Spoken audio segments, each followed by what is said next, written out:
Assalamualaikum warahmatullahi wabarakatuh, rekan-rekan mahasiswa. Selamat datang kembali di video pembelajaran mata kuliah Internet of Things Universitas Hayam Wuruk Perbanas. Pada video ini akan menyajikan materi lanjutan pertemuan 10 tentang Application Programming Interface.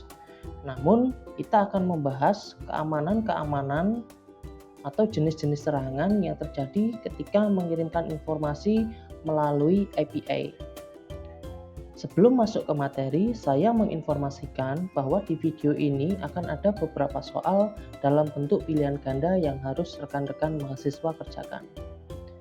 Bacalah setiap soal dengan teliti dan berikan jawaban rekan-rekan mahasiswa. Baiklah, kita masuk ke materi tentang Application Programming Interface, berupa jenis-jenis serangan yang terjadi ketika mengirimkan informasi melalui API. Yang pertama, ada serangan yang bernama MITM atau Man in the Middle Attack. Serangan ini merupakan salah satu jenis serangan yang sangat berbahaya ketika mengirimkan informasi dari pengirim ke penerima. Suatu penjahat ini dapat mencegat permintaan atau respon API yang dikirim dari pengirim ke penerima.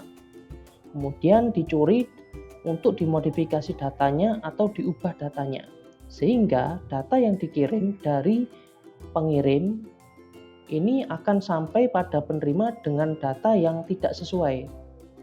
Ya, artinya datanya diubah terlebih dahulu oleh pelaku kejahatan.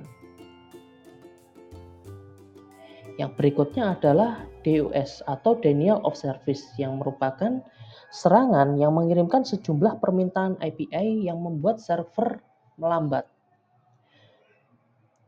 Serangan DOS dapat datang dari beberapa penyerang secara bersamaan atau yang disebut sebagai Distributed Denial of Service. Jadi jenis serangan ini mengirimkan API, mengirimkan permintaan atau request API sebanyak mungkin sehingga membuat server ini mengalami down atau lumpuh, sehingga pengguna tidak dapat mengakses server tersebut karena serangan DOS yang diberikan oleh pelaku kejahatan. Yang kedua, berikutnya adalah injection code. Serangan injeksi kode di mana peretas mengirimkan skrip berbahaya melalui permintaan API dengan mengeksploitasi kelemahan pada penerjemah API yang membaca dan menerjemahkan data.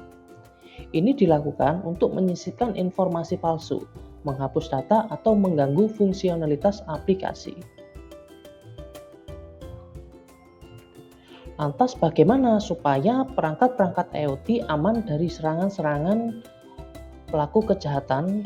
Yang pertama, kita dapat memperbarui perangkat IoT dengan versi perangkat lunak atau firmware yang terbaru. Kemudian kita juga dapat menggunakan kata sandi yang kuat untuk melindungi perangkat dan akun terkait. Yang ketiga, kita juga bisa menggunakan protokol yang aman seperti HTTPS atau MQTT dengan SSL garing TLS. Berikutnya kita juga dapat menggunakan protokol otorisasi seperti OAuth untuk mengatur akses pengguna ke perangkat IoT dan data.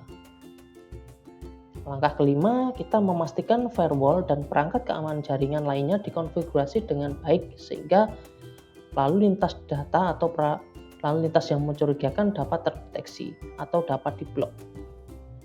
Berikutnya, yang keenam adalah gunakan alat pemantauan dan deteksi ancaman untuk melacak aktivitas yang mencurigakan pada perangkat IoT. Baik para mahasiswa yang sedang belajar, demikian paparan materi pada video ini. Berikutnya, mahasiswa dapat mengerjakan soal evaluasi blok kedua melalui e-learning Sepada Indonesia.